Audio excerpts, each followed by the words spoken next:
Hey guys, it's me Crystal from Marching North, and today we're going to make some Boho Clay wall art. For these projects I'm just using some polymer clay that I got at my local craft store. You can also use Sculpy or any other kind of polymer clay that you bake in the oven. So when you first open up a block of this clay, it's really hard, and what you have to do is just break a chunk of it off and then you have to knead it. And this is called conditioning the clay, and it makes it much easier to work with. So basically you're just squeezing it and kneading it like it was bread dough or something until it's soft and pliable. Then you're going to grab a rolling pin, and you want to use one that's dedicated specifically for clay that you're not going to use for food. And I rolled these out to about 1/4 inch, and I was just eyeballing it. I didn't use anything to make sure I had the right thickness. I was just trying to get it even. And then I had some canning lids, some old canning lids that I used to make my circles, and just a regular lid I found, just random things that I had in my kitchen. And I used those to make different sizes of circles. That large circle is a wide mouth mason jar lid, so if that gives you an idea. And then I didn't push all the way down to cut it out because it would kind of mess up the shape of the circle. Instead, I just marked the circle and then cut it out with my X-Acto knife. And then I just pulled away the excess and carefully peeled them up and tried to smooth out the edges a little bit. And also you can see I have plastic wrap on my desk, and I do recommend that. Then I also used a dowel and used it to mark the center of a couple of my circles, and I cut them in half.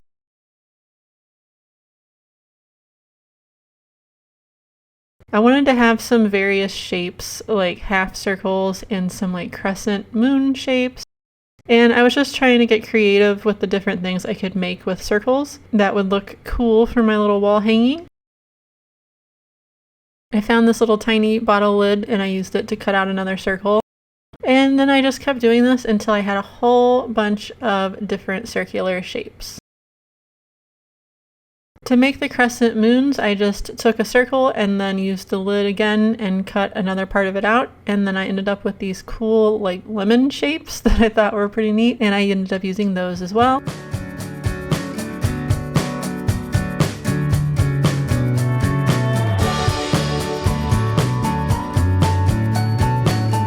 And then I made a couple little arch shapes here.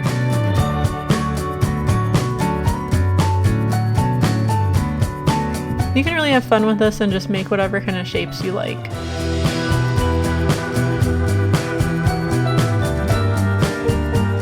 Then I wanted to cut all the holes out where I'd be threading them together. So you can either use like a drinking straw for this, or I just found this random plastic thing that I think goes to a bicycle pump. After this, you're going to put them in the oven at 275 Fahrenheit and bake them for about 30 minutes. So after they had cooled, I got some sandpaper and sanded down any rough spots on the edges. And they weren't perfect. I wasn't going for perfect, I was going for rustic. And then in the holes, I got my X-Acto knife and cleaned them up a little bit too. Next, it was time to paint, and I'm not a big paint person, so this was kind of an adventure. I just grabbed some random colors of paint from the dollar store, and I wanted to make kind of a terracotta color, which I didn't quite achieve. It was more of kind of like a dark pink. But I was just mixing like red and orange and yellow and white and brown and trying to get kind of a terracotta look. I ended up adding more white later, and I ended up having to do a bunch of coats of paint. Now this might be because I use Dollar Tree paint, I don't know. And I'm not a painter, so I don't really know if you know more about painting with acrylic paint. It was just acrylic paint on polymer clay, and you'll see the first layer, it didn't stick very well, and which was fine. I was like, okay, and I let it dry, and then I put more on later. For these ones, I just went with white at first because I had a plan of something else I was going to do with it. So I'm just doing a coat of white, and I just squirted it right on there. Then for these ones, I had this rose gold paint that I found in the clearance section of my local craft store, and I thought it would be really pretty, so I'm doing some rose gold here. And all the paint, I had to do multiple layers. Here I'm doing another layer on the ones that I'm hoping to make look terracotta, which I'm not quite sure they did. But you can see I lightened it up.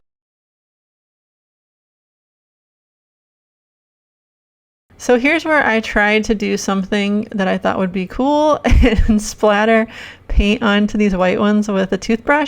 The only problem is I ended up having massive drips come off the toothbrush because, like I said, I'm not a painter. I don't know if I've mentioned this a couple times. So I tried to dab it to like salvage it, and then I was like, oh my gosh, what am I doing? So I decided to just turn it into like a sponge painting situation with my paper towel and just went with it. And actually I do like how it turned out. So it was kind of a happy accident, although I do wish the splatter painting would have worked out a little bit better. But I just went ahead and did that for all of these ones, and it was basically like a lighter pink version. It's the same color I used for the other ones, but just lighter.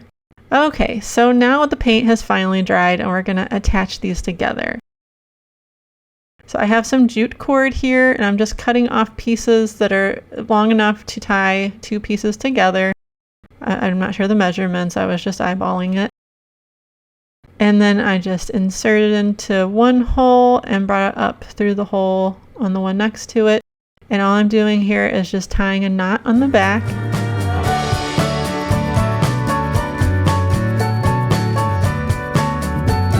And I tried to make it so they weren't too tight together. I wanted like a tiny bit of space, but not too much space.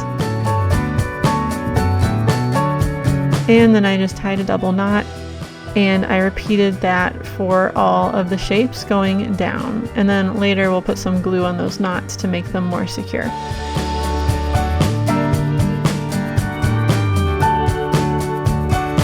Oh, and no, I didn't paint the backs, if that bothers you. I am so sorry. It took so long to paint. This is because the paint just kept like not looking the way I wanted it to. So no, I didn't paint the back. I apologize.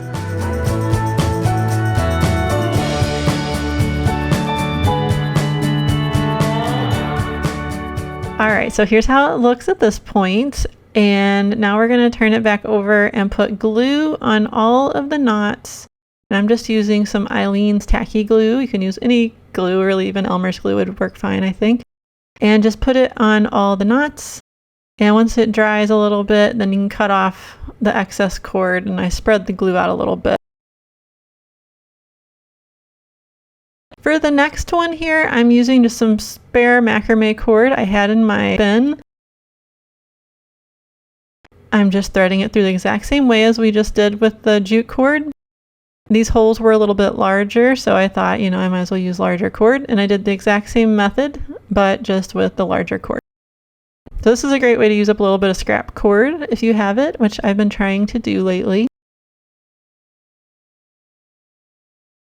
Then for this next one, I have these 3 rose gold ones. So I just threaded it through the top one. I left some excess to tie a hanger. And then I pulled it through the one hole, and then I just tied a knot on the back to hold it in place so it wouldn't slide down the cord. And then I just have my large needle here, and I'm threading it through the bottom hole. And I was just going to string these all on one string was my plan. So I went down to the top there, tied another knot on the back here to hold it in place. And just continued like that, just weaving in and out of each shape and then tying one knot to hold the shape in place so it wouldn't slide down the cord.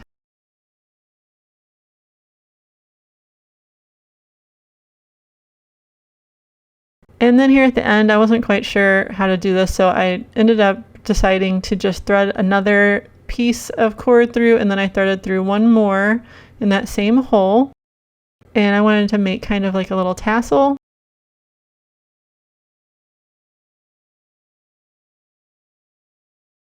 So I just threaded those all through. I took the piece of cord that I used to thread the whole thing together, and I wrapped it around and tied a couple half hitch knots around the whole bundle of cord just to hold it in place.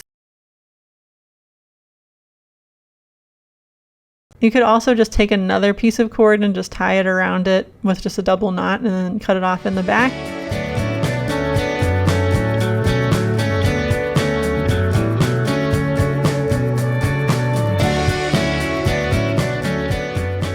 And then I went ahead and trimmed off the excess fringe, and you can leave it however long you want. Like I said, there's no measurements for this. This is all just totally getting creative and using up spare cord and having some creative fun. So then I just brushed out the tassel. And then at the top, I just looped over the cord and tied a really simple hanger just with an overhand knot. And I actually left the cord hanging down because I kind of liked how it looked. I liked the rustic look. So that's how that one turned out. And then back to this one. Now we're going to make a hanger. So I'm just getting a piece of cord, figuring out how long I want my hanger to be. I actually shortened it later. And then I looped it through, and I'm just tying a lark's head knot. And then I'm going to tie an overhand knot at the top here to finish off the hanger. And you can make it as long as you want. Like I said, I actually made it shorter later. Then I took 5 pieces of the jute cord that I just kind of randomly made whatever length I wanted my tassel to be, threaded them through, and then I took another piece and just wrapped it around several times and then tied it in the back to make a really simple tassel.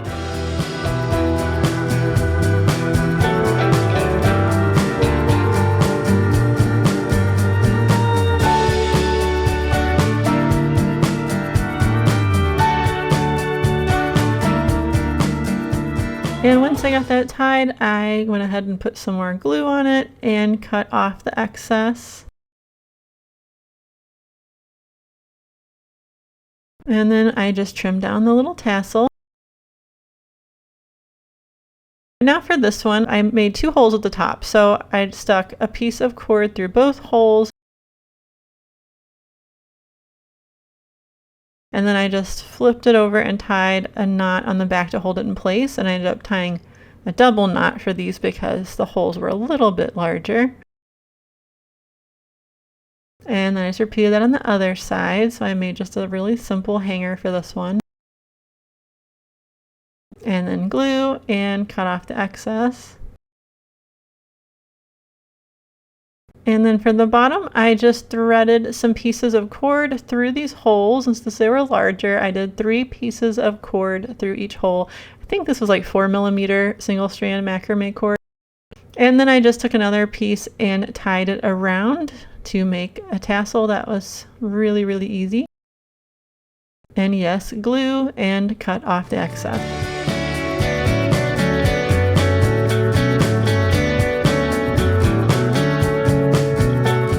This last one, I attached it the same way as I did the others, just tying each piece together with a piece of cord. And then at the end, I just strung one more piece through that top hole to make the hanger at the top.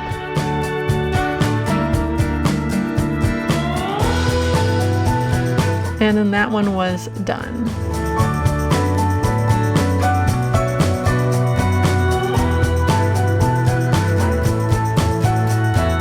How they turned out. This one was probably my favorite. I really like how this one turned out. I've seen things like this on places like Anthropology and stuff, and I just love how they look. Here's the rose gold one, and then this semicircle one that I really think turned out pretty cool despite my painting mishap. And then here's the last one, and here they all are together.